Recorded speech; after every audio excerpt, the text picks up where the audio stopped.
Hi, this is Elliot Fishman, and welcome to part 6. And I think it's probably going to be a total of 7, but this is, again, looking at hepatic masses, really going into incredible detail and showing you some amazing examples. Now, last time I spoke, I mentioned about distinguishing hepatoma from metastasis can be difficult.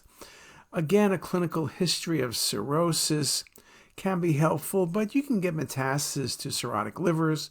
Think of colon cancer as one good example. Think of lung cancer. The other thing is, in terms of appearances, hepatoma as well as metastasis can be very vascular. Now, colon cancer or lung cancer, since I mentioned them, they're typically hypovascular lesions, so you probably would have less trouble distinguishing them from a hepatoma. But on the other hand, thyroid cancer, renal cell carcinoma, specifically clear cell renal cell carcinoma, and neuroendocrine tumors all give very vascular lesions. So for example, in this case, and I showed you this in the last talk, and we ended with this case, and I said, look, elevated LFTs, a large mass, lots of vascularity, looks like a pseudocapsule. Based on some of the other cases I showed you, solitary, big mass. The liver is not cirrhotic, but still, this looks to me like a hepatoma. Look at the neovascularity. I don't think there's much of a differential diagnosis. There's some of the feeding vessels. Again, coronal view showing you the MIP imaging with the extensive neovascularity present. And so I'm saying hepatoma. Well, this was eventually biopsied, and you can see the lesion washes out. There's areas of scarring. There's a pseudocapsule. What more could you ask for? Well, on biopsy, this was a leiomyosarcoma metastatic to the liver. Sarcomas in general can be very vascular. The masses can be large. They can be single or multiple. This was a leiomyosarcoma. Or this case, very vascular mass. Again, the liver doesn't look cirrhotic. It looked a little bit like the case I showed you before, a fibrolamellar hepatoma, when we talk about very vascular lesions in younger patients. And then fibrolamellar, typically the liver is not cirrhotic, but this is a very hypervascular lesion. It looks like a second satellite lesion. Again, I'm kind of stuck with hepatoma, but metastasis still needs to be in your differential diagnosis. Here the lesion washes out very quickly on the venous phase imaging. There's central scarring present. The borders of the lesion are not well defined. Here it is again on the axial and coronal. So again, hepatoma is still what I'm thinking about most, and this was thyroid cancer. Again, a history of another malignancy can really help you in terms of reaching the diagnosis. If I told you the patient had a thyroid cancer, or I told you they had a leiomyosarcoma, or I told you they had renal cell, then whatever you see in the liver, you're going to think about as being metastatic disease, because that's how we're all trained, and you're usually going to be right. But if this is the presentation, and the thyroid cancer is only detected later, you can see why it's more of a challenge. This case is a bit easier, perhaps, because there's a left nephrectomy. The patient had a clear cell renal cell carcinoma. Now there's a mass around 13 centimeters, left lobe of the liver. It's a non-cirrhotic liver, lots of neovascularity present, lots of central necrosis. Right kidney looks good. The rest of the liver looks pretty good. Look at the MIP imaging. Look at that neovascularity. Again, if I showed you this image, just like this, and said, okay, hepatoma would be a good thought, but so would metastasis. Here's the lesion washing out. But again, that left nephrectomy kind of changes your entire differential diagnosis. And so my first thing would be, this is metastatic renal cell carcinoma, metastatic clear cell. And I would say that in theory, hepatoma would be considered, but with the primary tumor and a non-cirrhotic liver, I'm going with metastatic renal cell carcinoma. Now, another lesion which is sometimes overlooked is cholangiocarcinoma. It's really the second most common primary hepatobiliary malignancy and presents in many different ways. It can be a mass forming tumor. It can be periductal infiltrating, or it can be intraductal growing patterns. Now, the thing about cholangios, we typically think about dilated intrahepatic ducts. So if you give me a large hepatic mass and it has duct dilatation, I'm thinking cholangio, because hepatomas, no matter how large they are, tend not to have dilated ducts. So that becomes very, very important. But of course, cholangiocarcinomas may not have dilated ducts. They're usually less vascular than hepatoma. They're usually not in cirrhotic livers, but it can be a real challenge. And again, this idea about different growth patterns, periductal infiltrating cholangio appears as an infiltrative lesion growing along the bile duct wall and spreads via the perineural tissue and lymphatic vessels of Gleason's sheath. Intraductal growing are macroscopically visible exophytic tumors within the bile duct lumen. So it looks like intraluminal masses, not that frequent. And the mass-forming cholangio very much looks like hepatoma, but again, not going to be that same vascularity.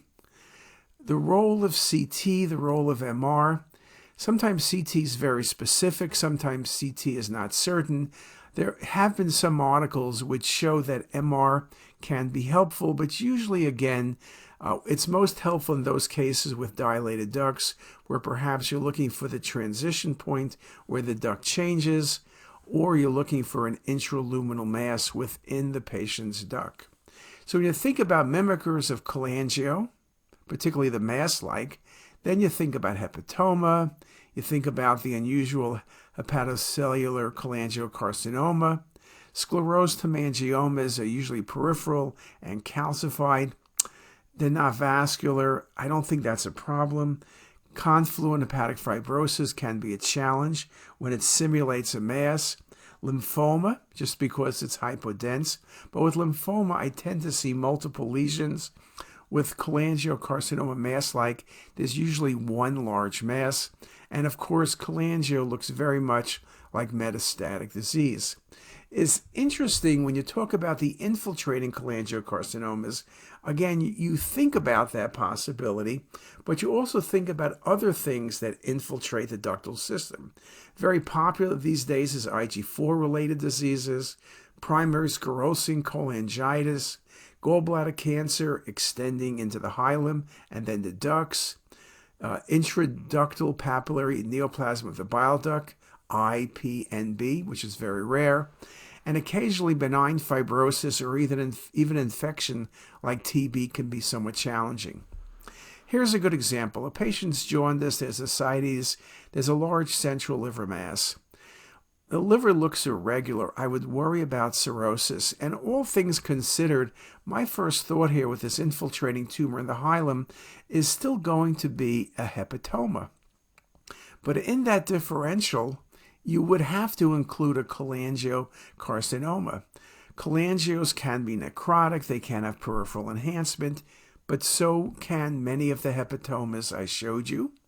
Here's the tumor extending centrally. You can see it extends and looks like involves, that word is involves, portions of the patient's IVC. So again, you could see why hepatoma and cholangio can be so difficult. Here's a few more images, but you don't see dilated ducts, and this was an intrahepatic cholangiocarcinoma. It was not my first thought, but again, we get biopsies, and it's really the pathologist who will distinguish between the two tumors. Another case, the patient's jaundice, there's an infiltrating tumor in the right lobe of the liver that's somewhat vascular. You can see there's involvement of the right hepatic artery, looks like involvement of the right portal vein, and there are dilated ducts also seen. When I start seeing dilated ducts, I always worry about cholangiocarcinoma. With hepatoma, we tend not to see dilated ducts. Another thing this case shows is look at the smooth liver, right? But then look right here where the lesion is. You see the irregularity? It's capsular retraction. One of the classic findings of cholangiocarcinoma, you can see in both those images, is capsular retraction. So in this case, a mass, somewhat vascular, but dilated ducts, vessel involvement, and capsular retraction, to me, that makes it much easier when I look at all of the images, including these showing venous involvement, to say this tumor is a cholangiocarcinoma.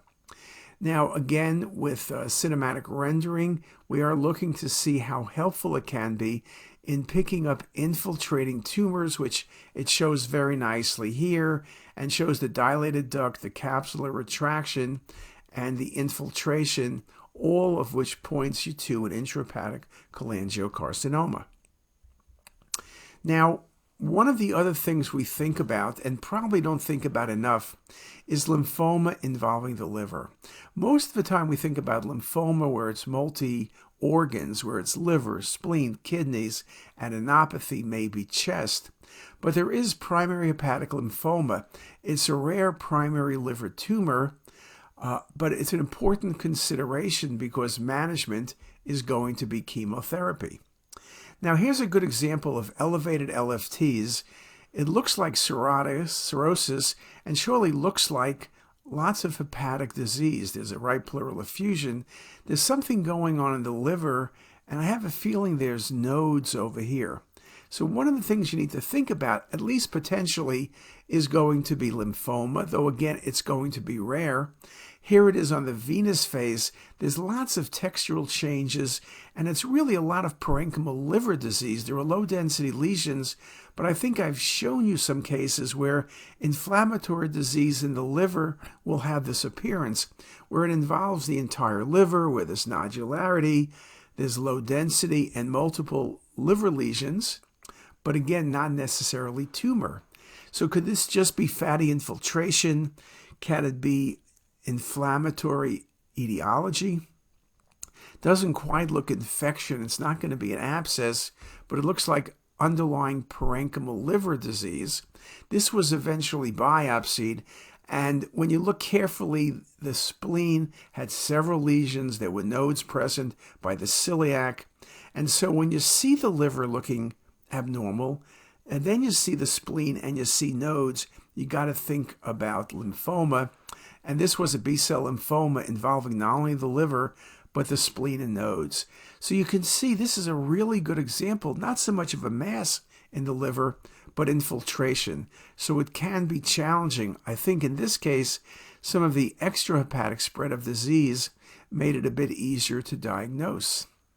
Lymphomatous involvement of the liver may manifest at imaging as a discrete focal mass or masses, diffuse infiltrating disease, or ill-defined mass in the porta hepatis.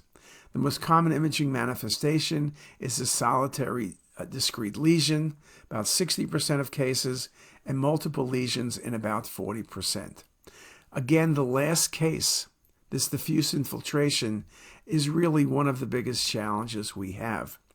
Now, when we talk about numerous discrete nodules throughout the liver, this is typically in secondary non-Hodgkin's lymphoma of the liver and also in Hodgkin's disease, but it's secondary involvement. It's not what you would consider primary hepatic lymphoma. Again, patients with primary hepatic lymphoma more likely to see a dominant mass, but again, you can see splenic involvement. In this article by Tomasian, lymphomatous nodules commonly have soft tissue attenuation, but enhanced to a lesser degree than the liver parenchyma on arterial, portal venous, and delayed images. So one of the things that's a little bit unique about lymphoma, they're relatively hypovascular masses. Perhaps you're not going to confuse them with hepatoma or cholangio. You're more likely to confuse them with metastatic disease like colon or lung, for example. Calcifications are rare in lymphoma of the liver. And when you see calcifications, just like the same story is true in nodes, it's usually someone who's had therapy. Often radiation therapy is going to be the issue. So some examples: multiple hepatic low-density lesions, small nodes in porta hepatis, and multiple lesions in the spleen. Liver and spleen, with or without nodes, always pushes me to lymphoma. What else could mimic this? Perhaps sarcoidosis. Remember, sarcoid in the chest also is a great mimicker of lymphoma, or you say lymphoma is a great mimicker of sarcoidosis. But multiple larger lesions in the liver And the spleen here is going to push me toward the diagnosis of lymphoma, and a biopsy will help me make the correct diagnosis. And you can see here the vessels are widely patent. You can see very nicely on the cinematic rendering the infiltration of tumor in the spleen and the multiple hepatic lesions, also seen very nicely on the cinematic images. Another example, it looks like infiltration of the liver. Is this parenchymal liver disease? When you look at the hepatic artery, it's stretched. When you go from arterial to venous, look how much better you see all of the lesions. Yes, now that you know they're there, you can stare at the liver, and maybe with really good hindsight and 20/20 vision or 20/10 vision in hindsight, you can suggest lesions, but it looks more like parenchymal disease. But look how obvious the liver is on the venous phase. This is a good example of an appearance of lymphoma, multiple hepatic lesions. On these images, you don't see any splenic lesions. Again, what else can you consider? Metastasis or a definite possibility. Infectious disease like abscesses, you get multiple lesions, but they're lower density or they're in part cystic. Multiple lesions and homogeneous, you got to be thinking about lymphoma. Here's some more images in the coronal plane. Here's another patient with fever.